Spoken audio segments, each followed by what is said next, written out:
Barwon Prison sits on the edge of Victoria as a slab of concrete and razor wire, but inside, in that high-security unit, the fluorescent lights are almost clinical. Every corner is meant to be visible. Every movement is meant to be recorded. That is the promise of maximum security. Nothing important goes unseen. Except on this day, in this room, there is a patch of darkness the cameras do not quite reach. At a metal table, a middle-aged man in prison greens leans over a sheet of lined paper. His hair is thinning. His frame is softer than the mugshots that once ran on front pages in Melbourne. To an outsider, he could be any inmate passing time between head counts. He is not.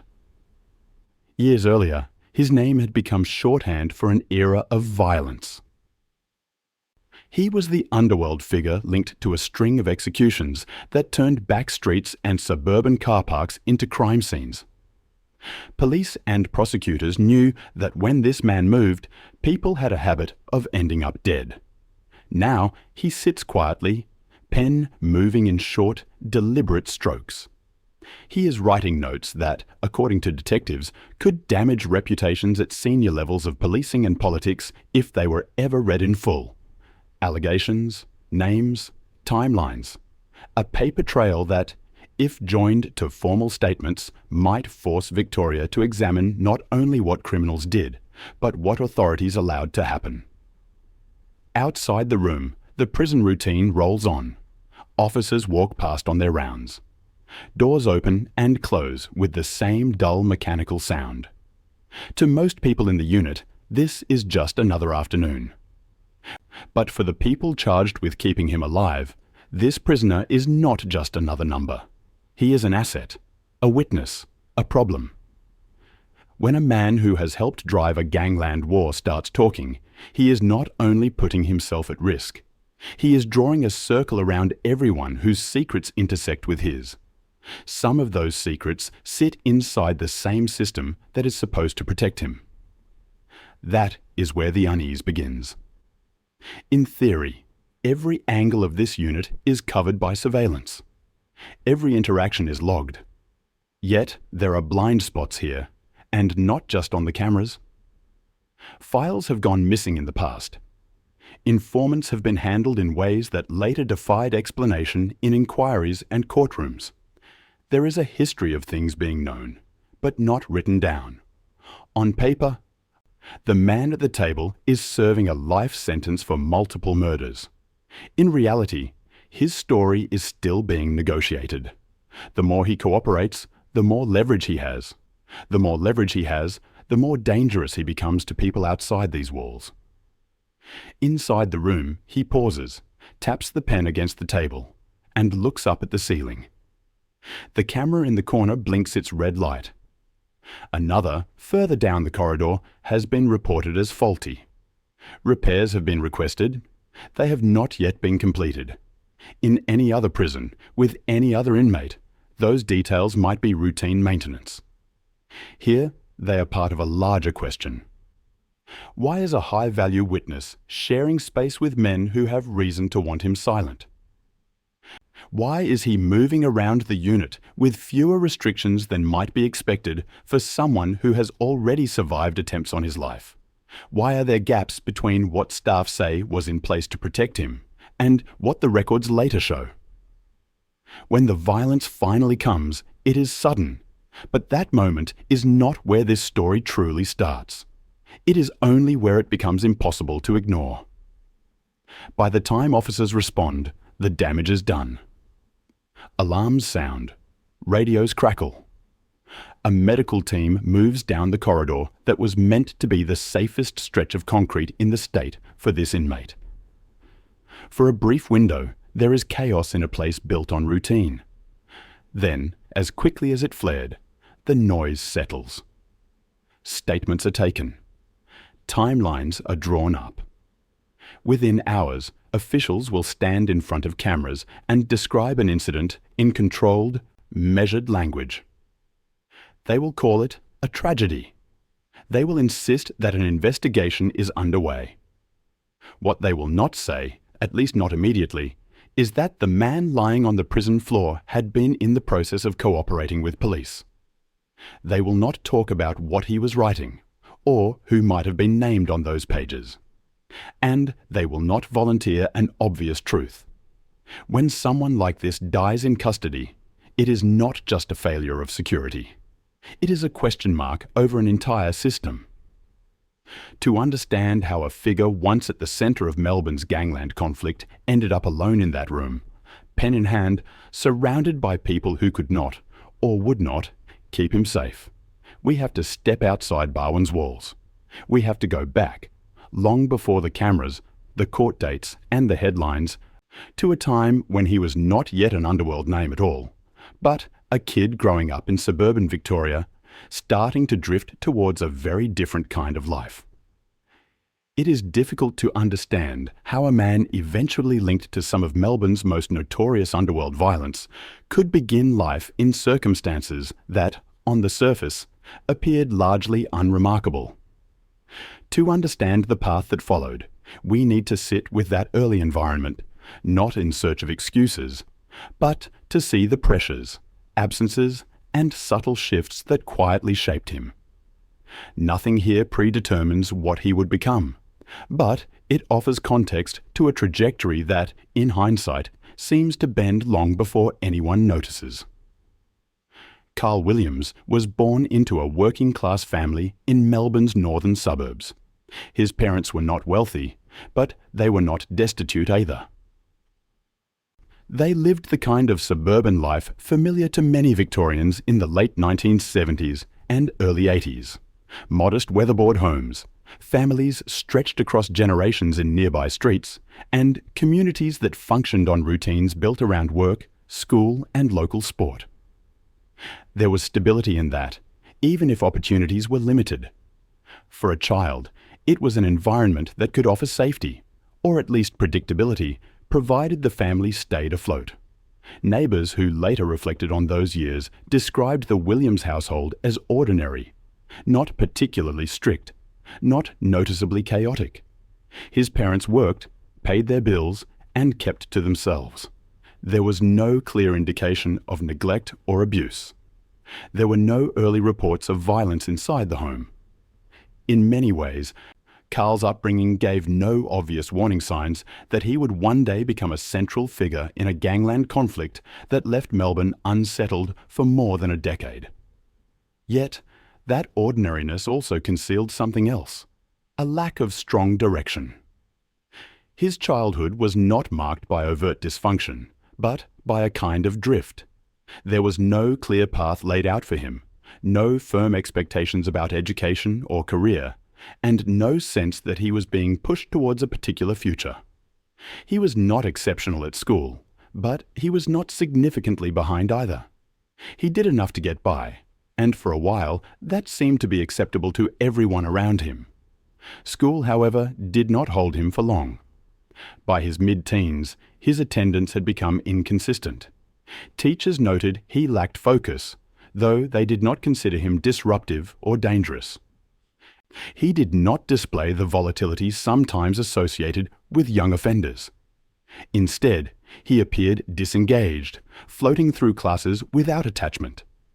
In a suburban environment where education was often the only structured pathway to a more secure future, his early withdrawal began to narrow his options before he realized what that meant. Outside school, the suburb around him was changing. Melbourne in the 1980s and early 90s was facing significant economic shifts. Factories that once employed thousands were downsizing or shutting entirely. Families across working-class areas felt the strain. Unemployment rose, and with it came instability. Teenagers saw their parents' generation struggle, and many looked for quicker, easier ways to establish a sense of identity or influence. It was during this period that synthetic drugs began circulating with increasing frequency in suburban communities. The rave scene was emerging. Amphetamines were becoming more accessible, and small-time dealing became a side income for some young people who felt they had little to lose. It was not unusual to hear stories of teens selling small amounts to friends or acquaintances. For many, it stopped there. For others, it became a stepping stone. Carl grew up surrounded by this shift. In his neighborhood, local toughs and low-level criminals were highly visible. They stood out not only because of their behavior, but because of what they appeared to possess: confidence, money, influence, and, in some cases, the respect of people who feared them. For adolescents who lacked direction, this could seem like a path to meaning, even if it was misguided. Carl was one of many young men drawn in by that image. Not because he was inherently violent or rebellious at that stage, but because the alternative paths available to him felt limited or unappealing. Several people who knew him during those years later recalled that Carl did not begin as a dominant, charismatic presence. He was quieter, more reserved. He followed rather than led, but he observed keenly. He watched who held power and how they maintained it. He learned the rhythms of street-level dealings, the way debts moved, and how loyalty was negotiated. In environments where crime exists openly, this kind of observation becomes its own education. Despite this, no one around him appears to have noticed anything gravely concerning. His early missteps were seen as the kind that many teenagers eventually grow out of: a bit of skiving off school, a few petty offences, a crowd that was not particularly healthy, but not yet overtly dangerous. Adults often assume these phases will pass, and in most households, they do. In Carl's case, however, those small deviations marked the beginning of a longer, quieter slide. The larger social environment amplified that slide. The suburban pockets of Melbourne in this era were seeing a slow entrenchment of organised criminal culture. Groups involved in drugs, loan sharking, and illicit gambling were growing more interconnected. They were not yet the headline-grabbing syndicates of the early 2000s, but they were forming networks that young men like Carl could step into with relative ease. Some older figures operated almost openly, becoming informal role models. Their presence normalized a way of life that, to outsiders, looked obviously risky, but to those inside it, felt routine. This was the backdrop against which Carl moved through his late teens and early 20s. No dramatic rupture, no single turning point, just a gradual accumulation of influences that pulled him further from conventional pathways. When he left school, there were few strong anchors keeping him tied to legitimate employment. He did odd jobs, but nothing consistent. Without a clear long-term plan, and with peers who were already involved in low-level criminal activity, the shift into that world seemed almost natural. There was a sense of ease about it, a feeling that the boundaries between legality and illegality were thinner than they appeared. From the outside, his life still looked manageable. He had not yet come to the attention of major police units. His behavior did not stand out enough to trigger intervention. He was not violent. He was not reckless. If anything, he was careful. But underneath that carefulness was a quiet change in how he viewed opportunity. He understood that effort in ordinary jobs would offer little reward. Meanwhile, the people he admired most in his environment earned far more without formal qualifications or steady employment. This is where the unease begins to emerge. Nothing in his childhood or adolescence clearly signals a path towards serious criminal activity. But the small details, dropping out of school, drifting through casual work, gravitating towards older street figures, create a pattern. It is subtle, but it is there. In another environment, he might have been redirected. In another community, these early signs might have prompted stronger intervention. But he lived in a place where these behaviors were not unusual, and where the line between a troubled teen and a future offender was often blurred. By the time Carl entered adulthood, the drift had settled into something firmer. He was not yet the man who would one day sit in a high-security unit, writing notes considered dangerous enough to unsettle senior officials. But the foundations of that future were visible, not fixed, not inevitable, but present. Understanding these roots does not soften what would come later. It does, however, show how a young man who might have lived an ordinary suburban life instead moved slowly towards a world in which violence, loyalty, and retaliation would become defining forces. His childhood does not explain his crimes, but it helps explain how the distance between the boy he was and the man he became narrowed, one unnoticed step at a time. When Carl Williams moved into adulthood, the subtle drift that had characterized his teenage years began to harden into clearer behavioral patterns. There was no dramatic shift overnight, but the choices he made became more deliberate, and the consequences more visible to those around him. What had once been minor missteps now edged closer to criminal conduct with tangible impact. The environment he grew up in had already normalized certain behaviors, and the lack of early intervention meant he entered this stage of life with few internal breaks. His earliest ventures into offending were small-scale and opportunistic. Sylph, he was involved in handling counterfeit goods and petty theft, activities that were common enough in the social circles he frequented. These were not considered serious crimes by community standards, and for many young men in his area, they were treated as part of growing up rather than indicators of a deeper trajectory. In Carl's case, though, these offences marked the first points where he chose convenience and quick profit over lawful avenues. What stood out was not the nature of the offences, but the consistency with which he engaged in them. When he was cautioned or arrested for these early matters, the outcomes were often surprisingly soft. Sometimes charges did not progress. Sometimes they resulted in fines or warnings. It was not that police were negligent, but rather that these offences were not seen as priorities in an already stretched system. Low-level crime was pervasive. Officers had to triage. Carl slipped through not because he was invisible, but because his conduct fit a familiar pattern that rarely escalated into genuine risk.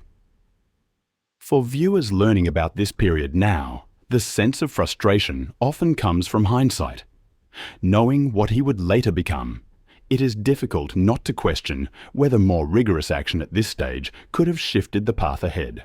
Those who spent time with him during this period observed changes that, at the time, seemed subtle, but later took on more significance. Friends recalled moments when Carl appeared more forceful, more impatient, or more detached than the quiet boy they had known. He was not outwardly violent, but there were flashes of temperament that suggested a growing hardness. He became more comfortable confronting people when he felt challenged. His willingness to push boundaries increased. Yet even those closest to him dismissed these changes as part of the transition from adolescence to adulthood. Plenty of young men in working-class suburbs displayed rough edges without becoming serious offenders. No one imagined that these traits were early signs of something that would escalate further. As he moved deeper into his 20s, the environment around him continued to shift. The drug market in Melbourne was expanding rapidly. Amphetamine production and distribution were becoming increasingly profitable, and the networks that controlled them were looking for dependable intermediaries. For someone without formal qualifications, without strong career prospects, and already willing to take risks, the lure of quick, substantial income was strong. Carl entered this world gradually at first, handling small amounts, making introductions, and learning how the trade operated. His earlier involvement in petty dealing meant he already understood the basic principles. The difference now was scale. Once he stepped into larger drug transactions, the money changed dramatically. Income that would have taken weeks or months to earn legitimately could be made in a matter of days. It is at this point that the path he was on began to solidify. Drug networks valued reliability and discretion, and Carl demonstrated both. The more he proved himself, the more he was trusted with. Soon, he found himself enmeshed in operations that extended beyond simple street-level exchanges. This was the first clear sign that his life was diverging sharply from its earlier course. Despite the increasing seriousness of his activities, the response from authorities remained limited. Part of this was due to the fragmented nature of police intelligence at the time. Different units monitored different individuals and groups, and information about emerging figures did not always circulate effectively. Carl was not yet prominent enough to warrant attention from major drug squads. He was operating in the shadows of more established identities who drew far more scrutiny. As a result, his rise through the ranks of local networks occurred with little interference. He learned how to avoid detection, how to read police patterns, and how to structure his dealings in ways that minimized exposure. For the public, these years were largely invisible. For those who later piece together the timeline, they form a period that produces considerable unease. The small warning signs were present, but they did not spark action. The early arrests that resulted in minimal consequences may have reinforced to Carl that he could navigate the justice system without major repercussions. The friends who noticed his developing hardness did not interpret it as a precursor to something dangerous. The shifts in the drug market provided opportunities that aligned almost perfectly with his lack of direction and his growing willingness to take risks. By the time he was firmly embedded in large-scale amphetamine distribution, the trajectory becomes clearer. The profits were significant enough to change his lifestyle. He gained assets, influence, and a degree of confidence he had never possessed in earlier years. For someone who had spent much of his life on the periphery, this newfound status offered a sense of belonging. The structures of criminal networks provided what ordinary life had not: purpose, hierarchy, and validation. In that environment, ambition could grow unchecked. It is here that the sense of frustration begins to deepen. Observers can see how each small deviation accumulated into a sharper turn. They can see how, at several points, intervention might have disrupted the momentum. They can see how those who dismissed early concerns were acting reasonably based on what they saw then. Yet, the outcome, viewed now, feels preventable. There is a tension between understanding the limitations of systems and recognizing their missed opportunities. That tension is a defining characteristic of this part of the story. The more Carl advanced, the more he distanced himself from legitimate pathways. Even if he had wanted to step away, the structure of the networks he operated in made disengagement difficult. He had obligations, debts, alliances, and expectations placed upon him.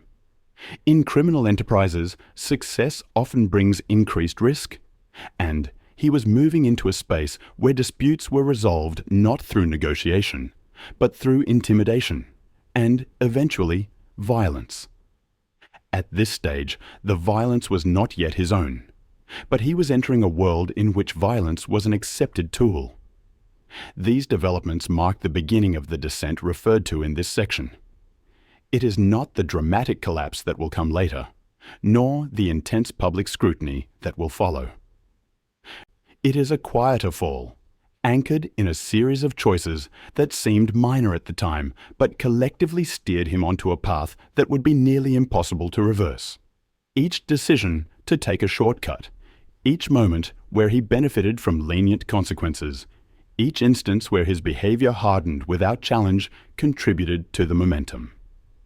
Looking back, the sense that someone should have stopped him is understandable, but it is also complicated. At the time, he did not look like a major threat.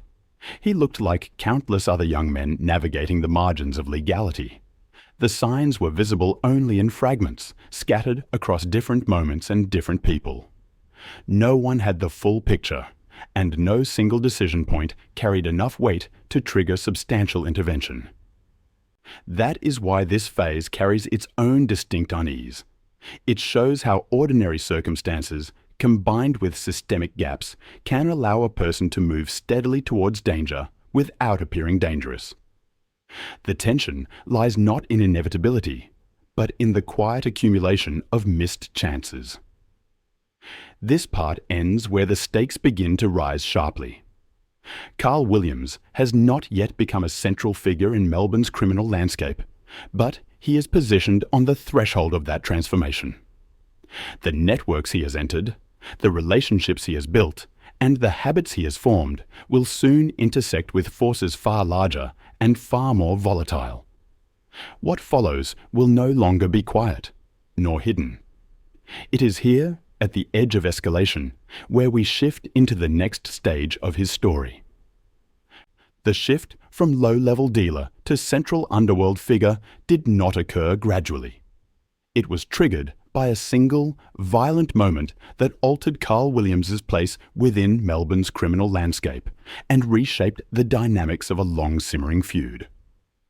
That moment arrived on 13th October 1999.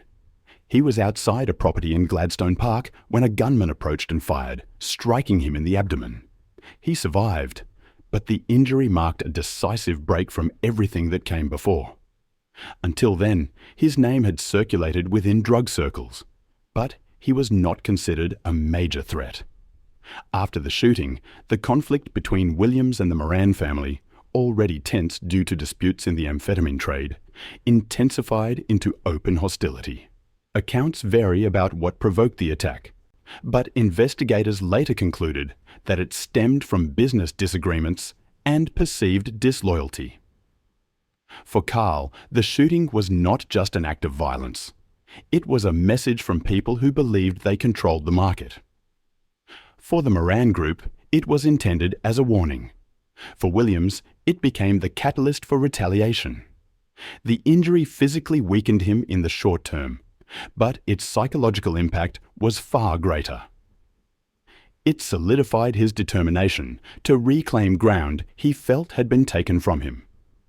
From this point, his actions shifted from self-preservation to calculated offence. He did not confront his rivals directly.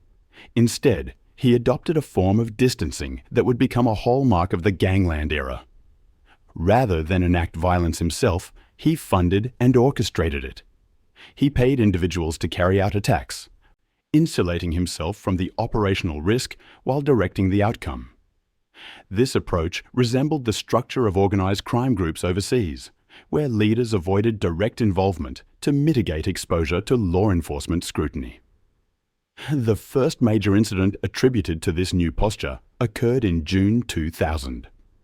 Mark Moran, a prominent figure in the Underworld and a member of the family that had confronted Williams repeatedly, was shot dead outside his home in Aberfeldy. The killing shocked both police and the public. It showed a level of planning and assertiveness that exceeded the patterns seen in earlier disputes. Investigators suspected Williams's involvement, though they did not yet have the evidence to pursue charges. For Melbourne residents, the incident underscored that tensions previously confined to criminal networks were spilling into suburban streets. In the months that followed, rumours circulated within the underworld about further planned reprisals. Police intelligence indicated that alliances were shifting, and rival factions were preparing for escalation. The tipping point arrived in June 2000 in a suburban park in Essendon. Jason Moran, Mark's half-brother, and Pasquale Barbaro, an associate, were sitting in a minivan when a gunman approached and opened fire. Several children were in the rear of the vehicle, attending a football clinic nearby. Though they were physically unharmed, the event left deep psychological scars within their families and the wider community. The brazenness of the attack, carried out in daylight and in a public space, signalled that restraint had largely dissolved. The killings intensified pressure on law enforcement. Victoria Police established specialised operations to monitor emerging threats and identify the networks responsible. But the environment was fragmented. Underworld figures operated with high levels of distrust and mobility. Money moved through informal channels and communications were conducted using disposable devices intended to hinder surveillance. Within this landscape, Williams continued to consolidate his role. He surrounded himself with individuals willing to take significant risks for financial reward. These operatives formed a loose but effective structure, carrying out tasks that allowed him to maintain distance from the physical elements of each offence. Among the most disturbing cases attributed to this period was the death of Mark Mallia in August 2003. His body was found inside a wheelie bin that had been set alight. Investigators later linked the killing to disputes within the drug trade and noted that the manner of disposal conveyed a deliberate message. It suggested not only retribution, but a desire to establish control through fear. For detectives working the case, it reinforced the growing perception that the conflict had transitioned from targeted business disputes to systemic violence. Media coverage during this time began describing Williams as an emotionless organizer, someone who rarely displayed outward reaction even when confronted with allegations in interviews or court appearances. Journalists noted his calm demeanor, which stood in sharp contrast to the chaos surrounding the killings. Police officers privately echoed this observation, later referring to his expression during interviews as unsettling. They stated that he maintained steady eye contact without revealing any concern for the mounting body count. For investigators accustomed to dealing with volatile offenders, his detachment introduced an additional layer of complexity. As the death toll rose, the people of Melbourne grew increasingly anxious. Crime scenes were appearing across suburbs previously considered safe. Residents began altering routines, avoiding certain parks and shopping strips, and expressing fear that the violence could erupt in public spaces without warning. Community leaders called for stronger action, and police faced mounting scrutiny over their ability to contain the situation. The media's frequent reporting of another shooting or suspected reprisal contributed to an atmosphere of tension felt across the city. Each killing demonstrated meticulous planning. Offenders used stolen vehicles, changed clothing immediately after attacks, and disposed of weapons efficiently. They took routes designed to avoid CCTV or used areas where surveillance coverage was limited. Witnesses often struggled to describe the assailants because attacks were swift and coordinated. The lack of forensic evidence at several scenes heightened the difficulty for investigators. To the public, these details painted a portrait of criminals who were becoming increasingly confident in their ability to evade capture. Williams's methods relied on this precision. He selected individuals who understood the stakes and were willing to follow instructions without question. Money flowed freely to maintain loyalty, and those who hesitated were pushed aside. In this environment, silence was currency. Information was shared sparingly, even among those directly involved. This compartmentalization made it nearly impossible for police to assemble a full picture of operations.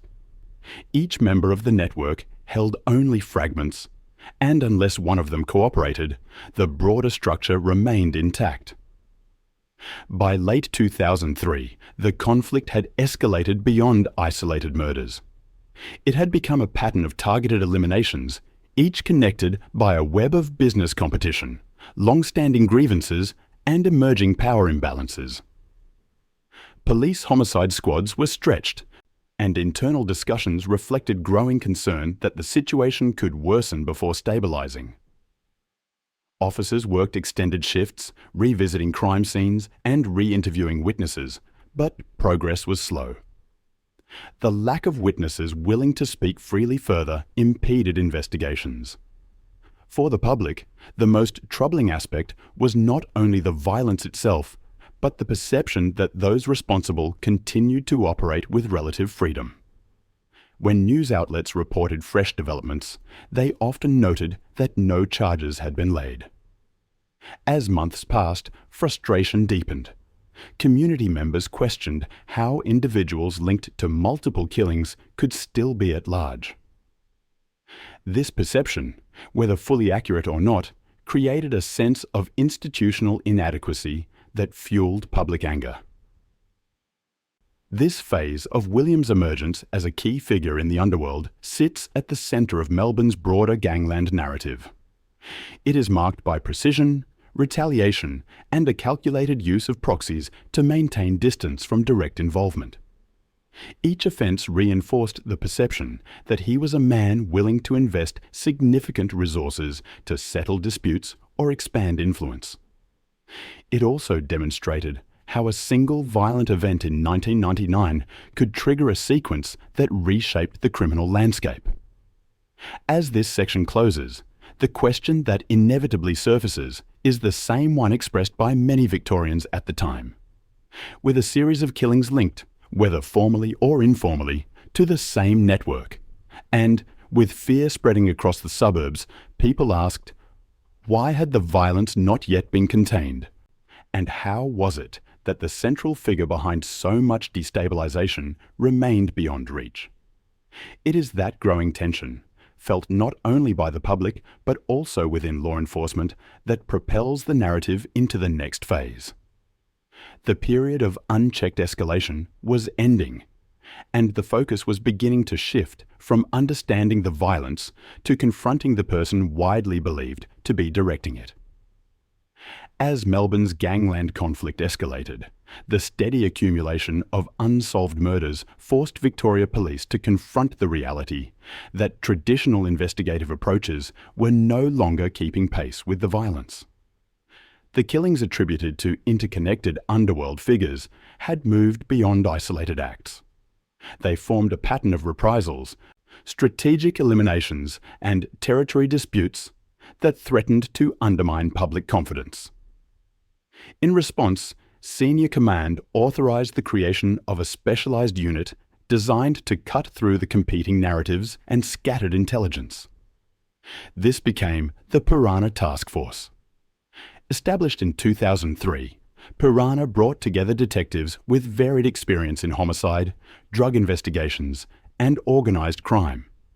Its mandate was broad but urgent. Identify those responsible for the recent killings, prevent further bloodshed, and dismantle the networks that enabled the violence. Despite the resources allocated, the task force entered a landscape where fear, mistrust, and misinformation shaped every conversation. Officers were confronted not only with the complexity of the crimes, but with a criminal ecosystem that had learned to adapt faster than traditional investigative structures. From the outset, the task force faced significant challenges. Many of the early leads relied on underworld gossip, which shifted rapidly as alliances changed. Although officers gathered intelligence from surveillance, informants, and phone intercepts, the information was often incomplete or contradictory. Rival groups frequently blamed each other for killings, sometimes deliberately feeding police misleading details to derail investigations. The lack of reliable witnesses compounded the difficulty. Those closest to the violence were often unwilling to speak, fearing retribution that could extend to their families. There were moments when investigators believed they were close to breakthroughs, only to discover that vital details had slipped past unnoticed. A vehicle seen near a crime scene might not have been logged promptly. A name mentioned in passing during an interview might not have been followed up. The sheer volume of information created pressure points. Detectives worked long hours to connect fragments, but the scale of the conflict meant that even small oversights had significant consequences. These lapses, viewed later with the clarity of hindsight, contributed to a sense of frustration that permeated public discourse as the killings continued. Within certain communities, there were whispers that some officers might have been too close to particular underworld figures. Allegations emerged, not always substantiated, that informal relationships had clouded judgment. The suggestion alone was enough to erode trust in the broader investigative process.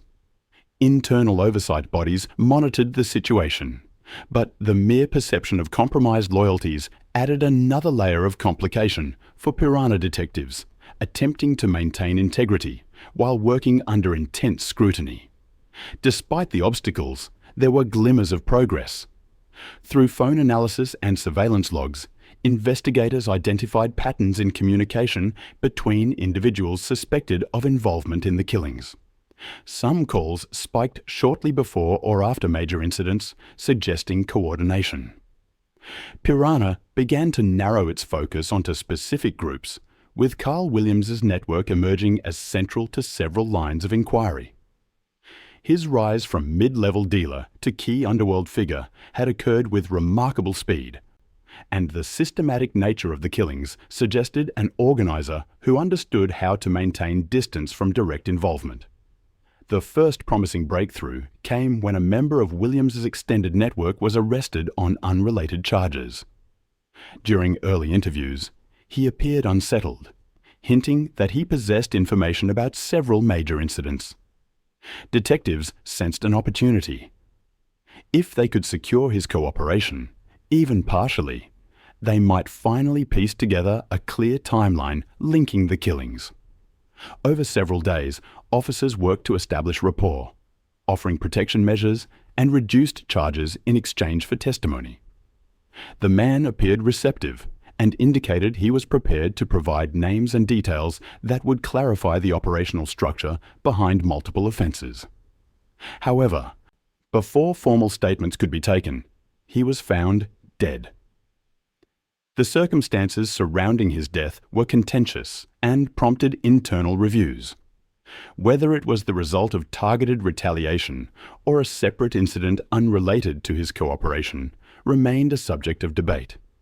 For Piranha detectives, the outcome was devastating. A potential key witness had been lost, and with him, the possibility of immediate progress. The sense of momentum that had begun to build collapsed abruptly, reinforcing the danger and volatility of the environment they were working within. This setback intensified the emotional weight carried by investigators. Many had joined Piranha with a belief that a coordinated effort could bring stability back to the city. When their most significant lead vanished, it felt as though the conflict itself was pushing back against their attempts to contain it. The public, already anxious about the rising death toll, responded with renewed concern as media outlets reported the failure of a potential breakthrough. The collective frustration deepened. The narrative shifted from cautious hope to renewed uncertainty. Still, the task force persisted. Officers revisited prior interviews, reviewed surveillance logs, and re-examined inconsistencies that had previously seemed minor. They expanded their intelligence network, building connections with community members who might hold peripheral knowledge. Progress was slow, but the process of re-evaluating evidence helped detectives identify previously overlooked links between individuals connected to Williams.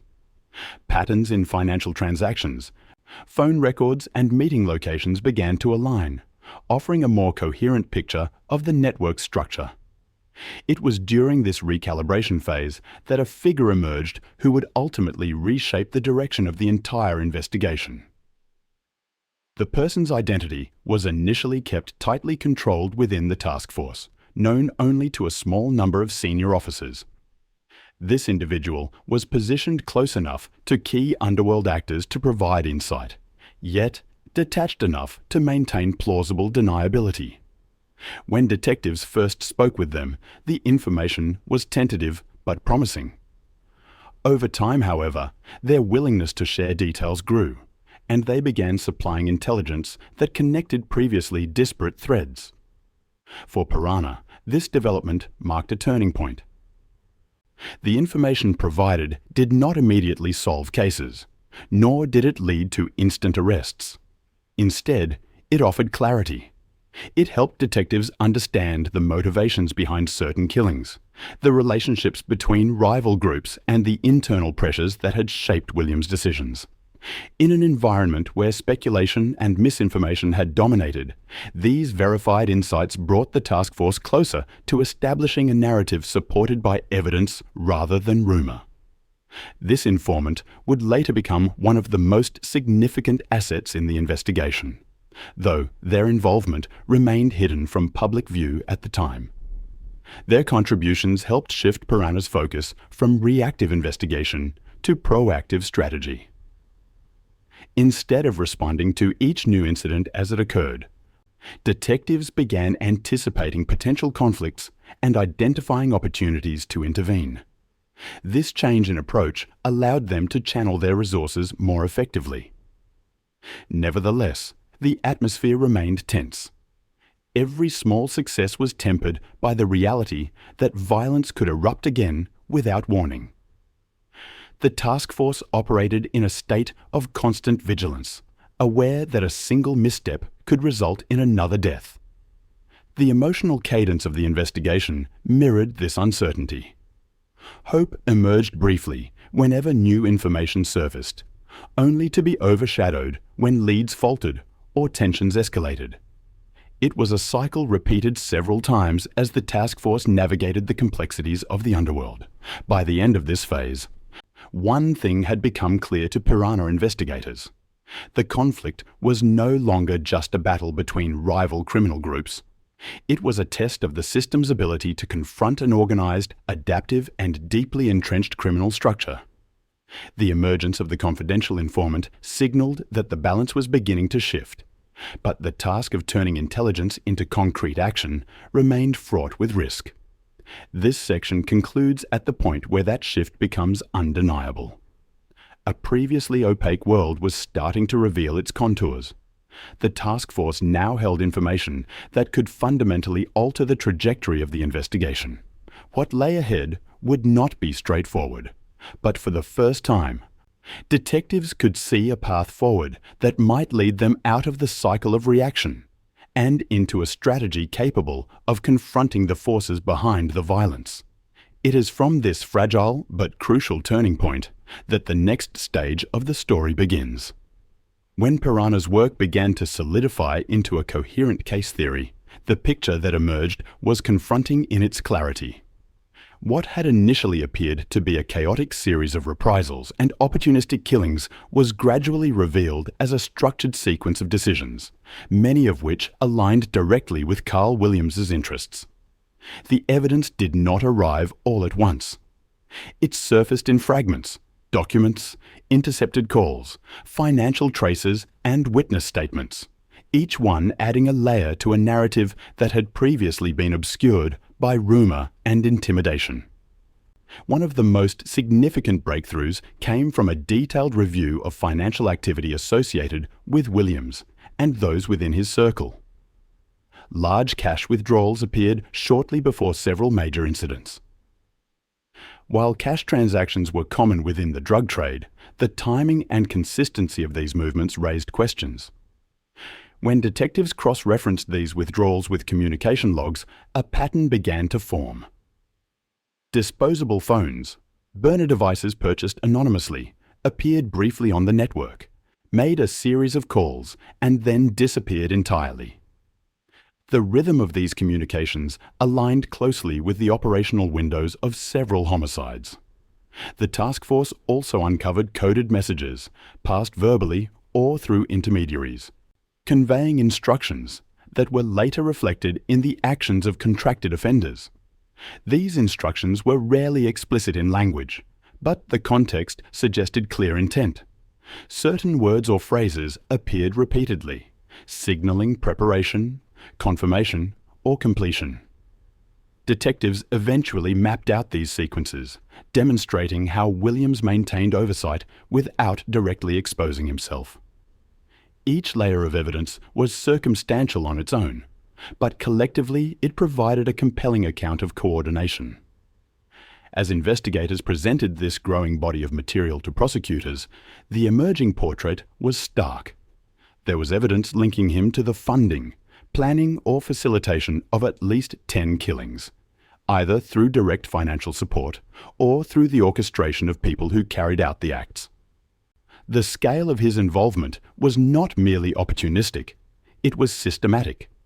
He had developed an understanding of how to leverage the tensions within the underworld and how to remove obstacles in ways that served his business interests. This was a difficult truth to absorb for those who had followed the case from the outside. While the public had long held suspicions about Williams's role, the extent of his influence was deeper than many anticipated.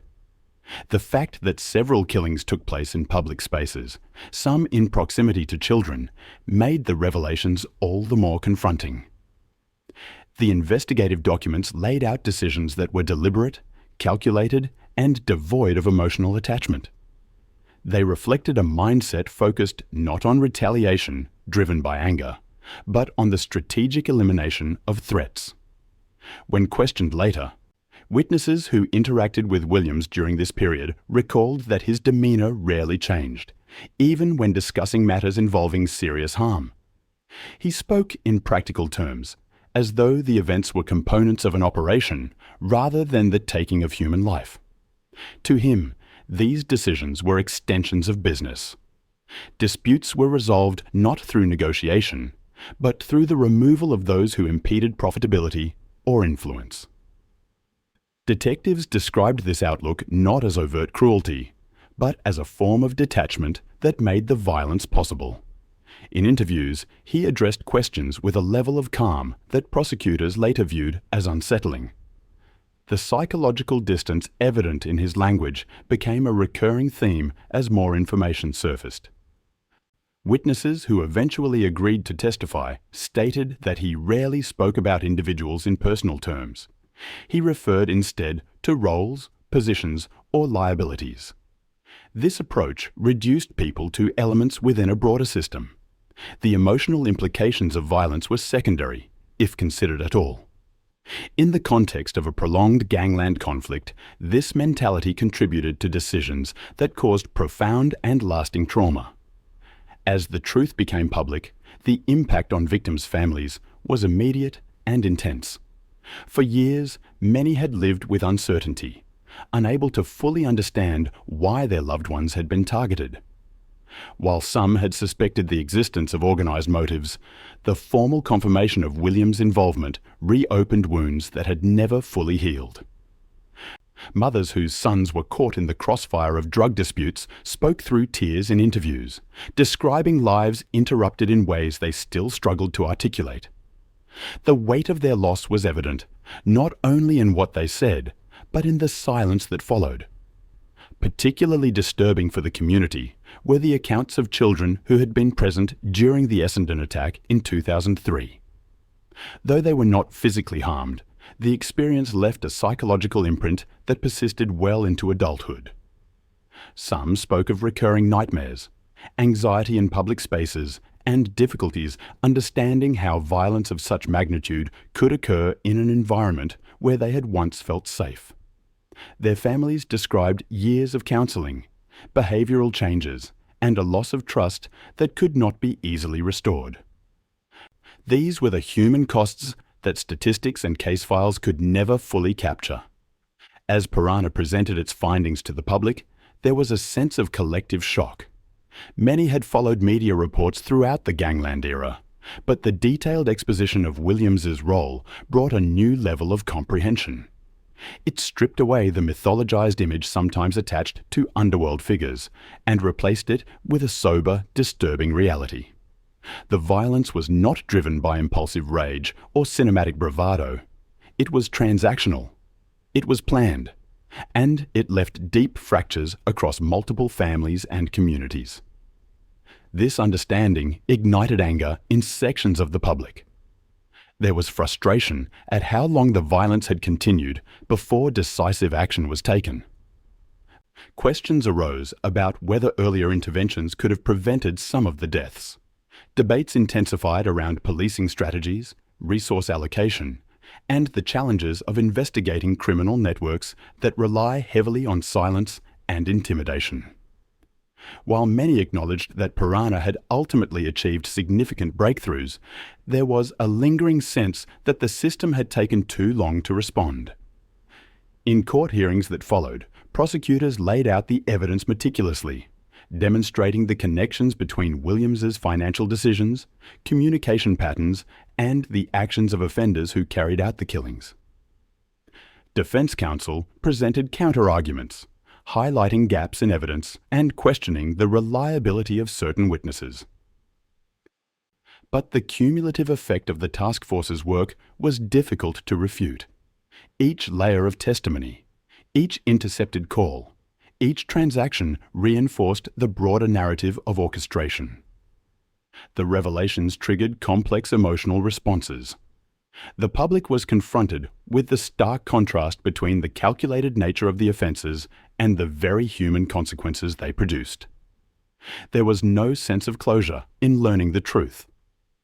Instead, the details heightened awareness of the suffering that had occurred quietly, behind the relentless news coverage and speculation. Families who had waited years for answers found the confirmation both clarifying and devastating. Understanding brought no relief. It brought weight. One of the enduring elements of this phase was the recognition that the truth, once revealed, did not restore what had been taken. It did not soothe grief or reverse the long-term impacts on children who had witnessed violence. It did not ease the fear felt by communities who had lived through the uncertainty of the Gangland years. What it did offer was clarity. An explanation rooted not in rumours or theories, but in evidence assembled carefully by investigators determined to bring coherence to a turbulent period. As the public absorbed the full extent of Williams' involvement, the narrative surrounding him shifted decisively. He was no longer seen merely as a figure caught in a cycle of underworld conflict. He was recognized as a central architect of violence that spanned multiple years and affected dozens of lives.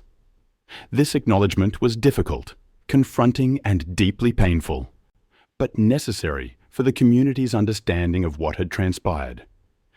This section ends with the weight of those truths laid bare.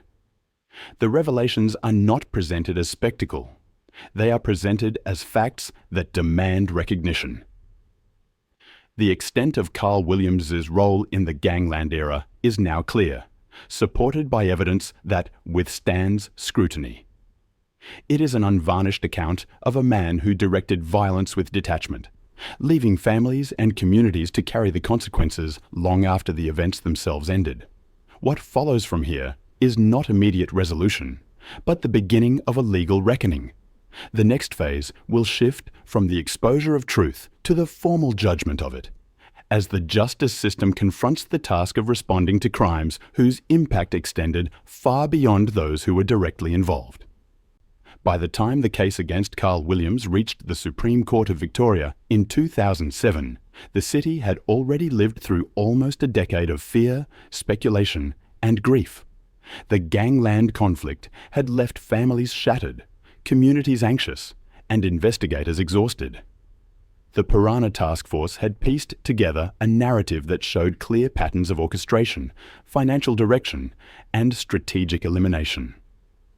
What remained was the formal legal reckoning, a process governed not by rumour or perception, but by the standards of evidence and the principles of the justice system. The courtroom atmosphere reflected the weight of what had unfolded. Proceedings were closely monitored by the media, with journalists occupying the public gallery from early morning. Security was visibly heightened. Detectives who had spent years tracing leads and managing informants sat quietly behind the prosecution bench, their presence signalling the gravity of the moment. For many, it was the first time they had seen Williams outside the context of surveillance footage, operational briefings, or covert intelligence reports. When Williams appeared in the dock, he presented an image markedly different from the hardened underworld commander depicted in headlines. He was heavier, quieter, and noticeably subdued. His expression remained neutral, revealing little as he listened to the charges read out. This contrast between public perception and courtroom reality created a sense of dissonance. It reminded observers that beneath the mythologized figure was a man who, like anyone else, now faced the procedural scrutiny of the law. In a move that surprised some, Williams entered guilty pleas to 3 counts of murder and 1 count of conspiracy to murder. These admissions included responsibility for the killings of Jason Moran, Louis Moran, and Mark Mallia, as well as the attempted murder of a rival figure. The decision to plead guilty avoided what would have been an exceptionally long and complex trial. Prosecutors understood that prolonged proceedings risked re-traumatizing victims' families, exposing informants, and complicating ongoing investigations. Williams' legal team, for their part, likely recognized that the evidence amassed by Piranha would be difficult to overcome in a contested hearing. With the guilty pleas formally entered, the court shifted to the sentencing phase. This was the point at which the community hoped to hear a clear articulation of accountability. Prosecutors opened with a detailed outline of the methods Williams had used to manage his criminal operations. They described how he had channeled money into contracts, directed associates to identify targets, and provided resources that enabled the killings. They emphasized that his actions were not acts of spontaneous rage, but calculated decisions designed to eliminate obstacles and strengthen his position within the drug trade. The Crown argued that these decisions demonstrated a high level of culpability and warranted the strongest available penalty. The prosecution's submissions were delivered with measured restraint. Rather than inflame public emotion, they anchored their arguments in documented evidence. Financial summaries, communication logs, statements from cooperating witnesses and forensic timelines were presented methodically. Prosecutors highlighted how these components, when viewed together, demonstrated a deliberate pattern of behavior, a willingness to employ lethal violence as a strategic tool. They noted that Williams had taken advantage of the vulnerabilities of those around him, exploiting individuals who were either financially desperate or socially isolated. When the defense began their submissions, the courtroom's tone shifted. Williams's counsel argued that his decision to plead guilty reflected cooperation and contrition. They suggested that by sparing the community a lengthy trial, he was acknowledging responsibility and reducing the burden on victims' families. Defense lawyers emphasized that their client had agreed to assist police in certain areas, implying that his cooperation could lead to further progress in other investigations. They stated that his situation in custody was precarious and that he faced significant safety risks as a high-profile informant and convicted offender. Prosecutors responded firmly, noting that while any cooperation was welcome, it did not erase the extent of the harm caused. They argued that remorse, if present at all, came only after years of violence and after the net of evidence had drawn tightly around him. The Crown submitted that cooperation, driven by self-preservation, did not warrant significant leniency.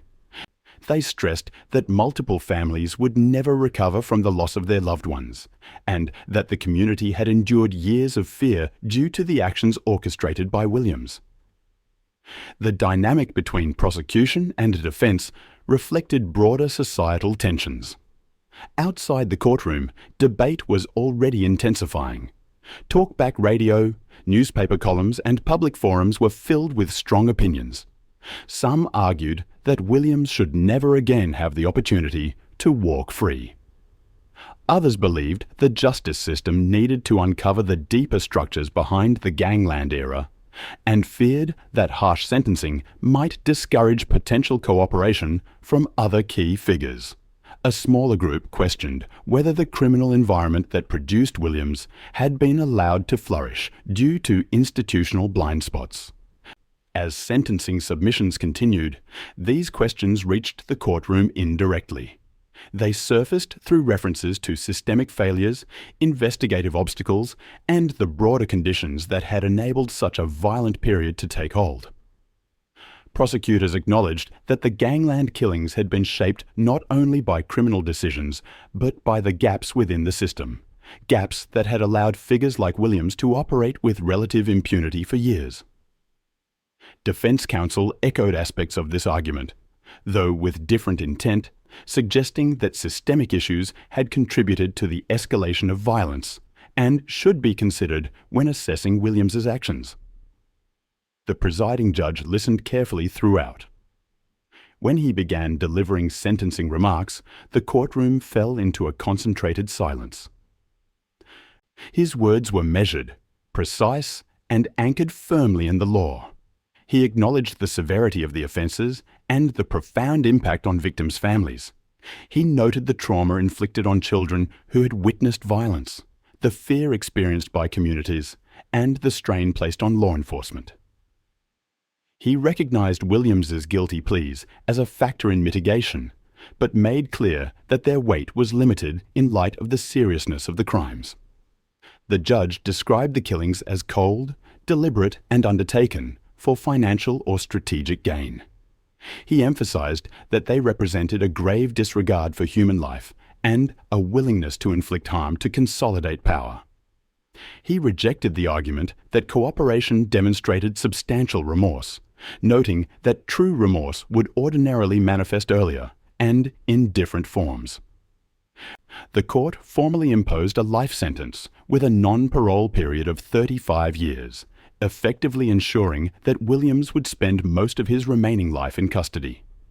The sentence was received with mixed reactions. For some families, it brought a measure of validation. It confirmed that the justice system recognized the enormity of their loss. For others, it reopened wounds by forcing them to confront the details of the crimes in a highly public setting. Many indicated that while the sentence provided formal acknowledgement, it did not bring closure. The trauma caused by the killings had shaped their lives irreversibly, and no legal outcome could restore what had been taken. In the broader community, the judgment sparked heated discussion. Melbourne had lived with the consequences of the Gangland conflict for years. The public had watched the investigative process unfold in real time, observed arrests, heard fragments of evidence, and seen the faces of grieving families on nightly news broadcasts. The sentencing became a focal point for broader questions about justice, power, and the accountability of institutions. Some commentators pointed to failures within the policing system, noting that allegations of corruption or inappropriate relationships had surfaced during the investigation. They questioned whether these systemic weaknesses had allowed the violence to escalate unchecked. Others highlighted the difficulty law enforcement faced in confronting well-resourced criminal networks, arguing that the environment of silence and intimidation made traditional investigations extraordinarily challenging. Within this discourse, the sentencing of Williams became both a symbolic and practical turning point. Legal scholars analysed the case as a demonstration of how contemporary criminal enterprises operate: decentralised, insulated, and reliant on a mixture of intimidation and transactional loyalty. They noted that the law had struggled to adapt to these structures, and that Piranha's success reflected a shift toward more integrated, intelligence-driven approaches. They also acknowledged that the cooperation of certain individuals, however fraught, had been pivotal in breaking the impasse that had long hindered progress. Within Victoria Police, the judgment prompted internal reflection. Senior officers evaluated the investigative methods, the challenges faced, and the lessons learned. Reports were commissioned to understand the structural issues that had contributed to the persistence of the conflict. While these reviews acknowledged significant achievements by Piranha, they also highlighted shortcomings that needed to be addressed. Issues related to information sharing, oversight, and the management of informants were given particular attention. In the months following the sentence, attention shifted from the immediate outcome to the broader implications. The Gangland era had exposed vulnerabilities in law enforcement, gaps in community safety, and the capacity for criminal groups to exploit systemic weaknesses. For many Victorians, the judgment symbolised not only the punishment of one individual, but a moment of reckoning for the institutions responsible for maintaining public order. Yet it would be inaccurate to present the sentencing as the conclusion of the matter. While it represented the end of Williams's freedom, the reverberations of his actions continued to move through the justice system, policing bodies and the community. His cooperation, limited though it was, carried potential risks for other underworld figures. His presence in custody created tensions among inmates and staff. The underworld itself remained unsettled, with power vacuums emerging and shifting alliances forming in the wake of the judgment. The deeper, more difficult truth emerging from this phase was that the criminal conduct at the centre of the case did not occur in isolation. It was enabled by a network of relationships, opportunities, and systemic gaps that had developed over years. The sentencing brought one chapter to a close, but it also highlighted the need for sustained institutional reform. It made clear that the events of the Gangland era were not simply the product of individual wrongdoing, but reflected broader structural issues that demanded long-term attention. As this section concludes, what remains is a sense of sober acknowledgement. The courtroom delivered a verdict grounded in law, but the moral and social consequences of the Gangland conflict continued to unfold. The sentencing of Carl Williams stands as a formal judgment against his actions, yet it also serves as a reminder that the true cost of the violence extended far beyond the walls of the court. The next part of the story moves from judgment to aftermath, examining the shadows that linger long after the legal process has finished.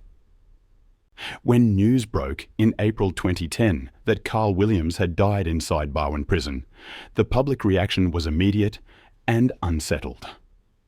The official statements were brief, noting that he had been assaulted by another inmate and could not be revived.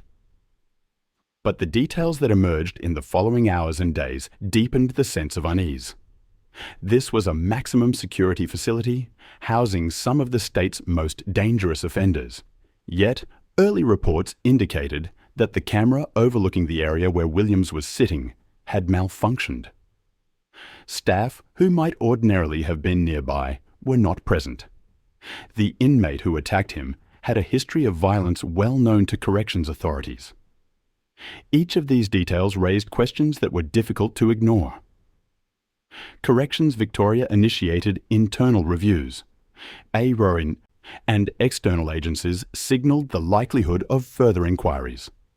Official findings later confirmed procedural failures. But for many observers, the timing and circumstances produced a lingering suspicion that the death was more than the result of a dispute between inmates. Some wondered whether Williams' cooperation with police had placed him at heightened risk. Others questioned the adequacy of protective measures for someone whose testimony had the potential to influence ongoing investigations. The ambiguity surrounding these issues ensured that public discussion continued long after the formal findings were released. The uncertainty was compounded by the knowledge that Williams had been providing information to detectives. Prior to his death, he was supplying details that could have had implications for several historical investigations and the handling of certain police informants. This cooperation placed him in a precarious position within the prison hierarchy.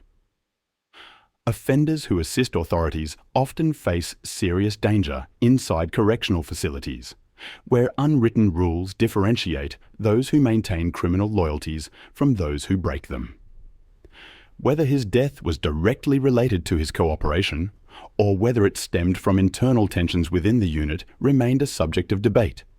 But the fact that such doubts existed indicated broader concerns about the protective systems meant to safeguard high-risk prisoners.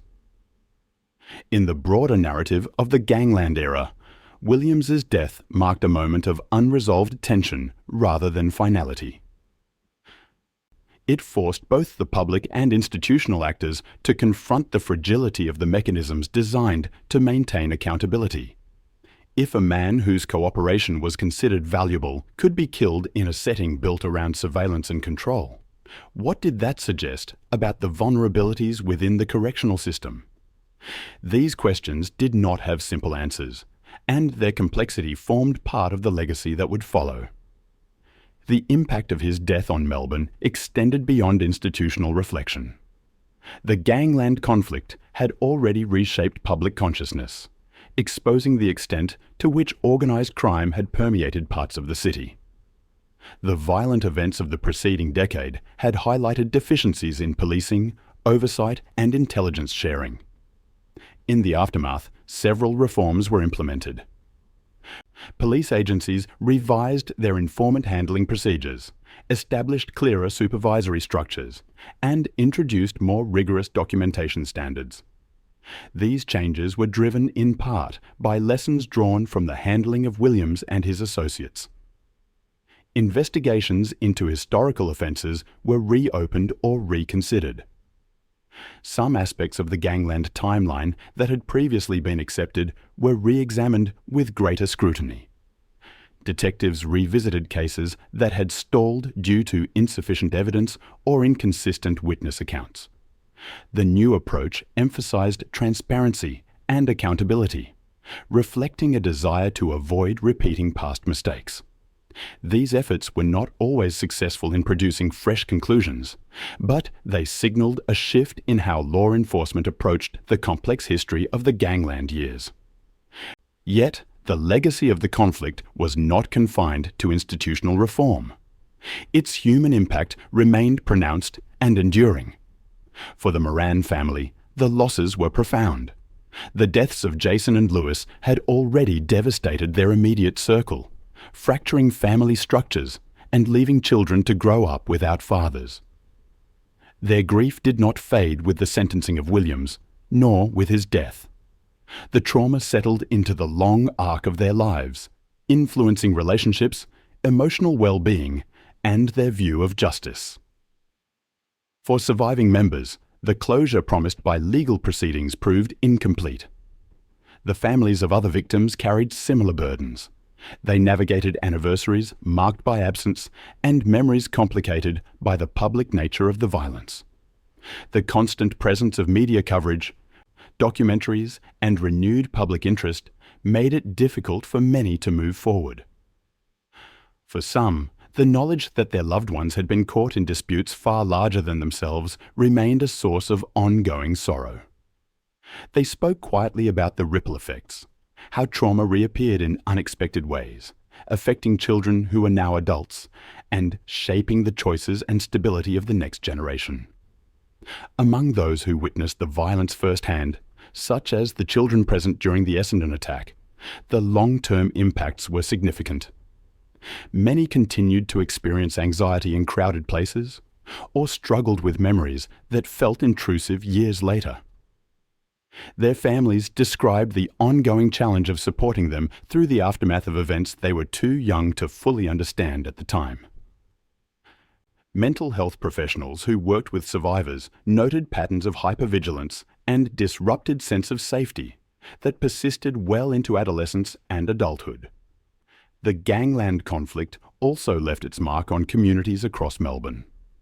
Neighbourhoods that once prided themselves on routine suburban life were forced to confront the reality that organised crime had reached deeply into their streets.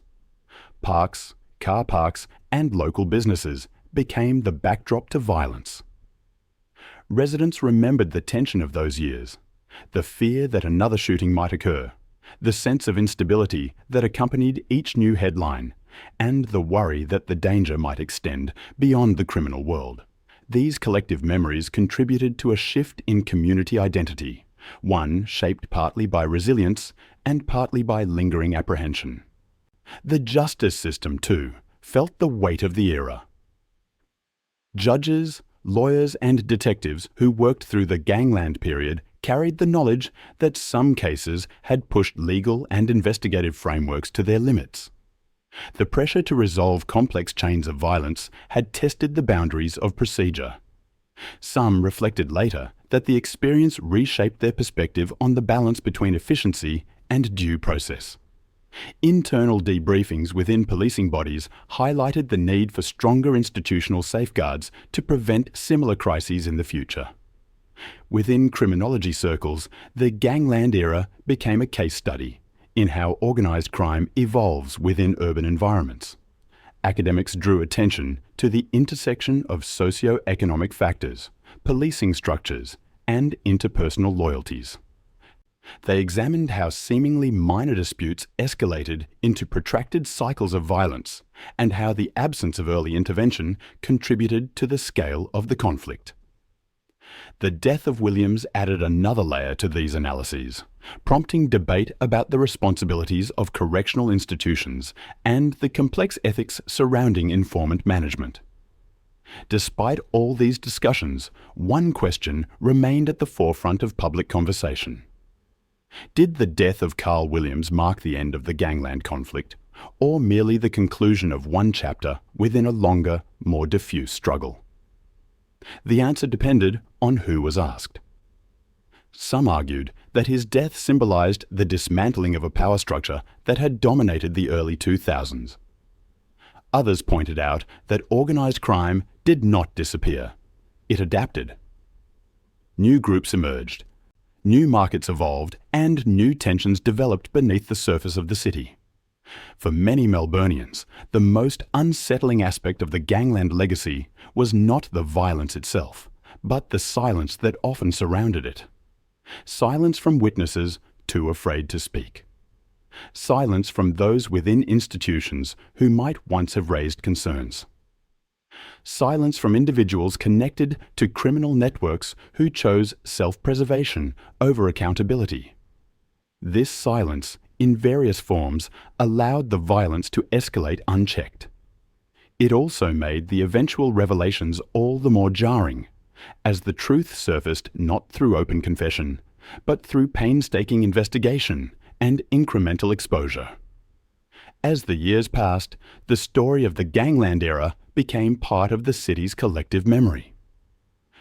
Community initiatives emerged to support families affected by organized crime. Schools in impacted suburbs incorporated trauma-informed approaches to help children experiencing residual effects. Journalists continued to analyze the period, not to sensationalize it, but to ensure that the structural lessons were not forgotten. Policymakers repeatedly revisited the reforms initiated in the aftermath, adjusting and expanding them as new challenges arose. And yet, despite these efforts, the sense of a lingering shadow remained. The Gangland years were not defined solely by individual offenders, but by the systems and circumstances that allowed their actions to reverberate so widely. The death of Williams closed one narrative arc, but left behind an enduring reflection on the vulnerabilities of a society that had underestimated the reach of organized crime. This part of the story ends with an acknowledgement that the legacy of the Gangland era is not confined to case files or court transcripts.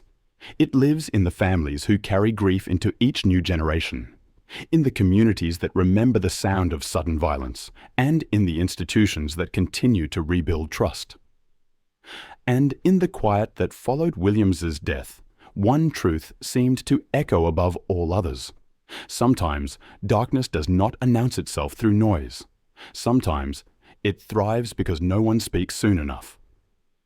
Sometimes evil does not need a roar. It only needs a silence that lasts too long.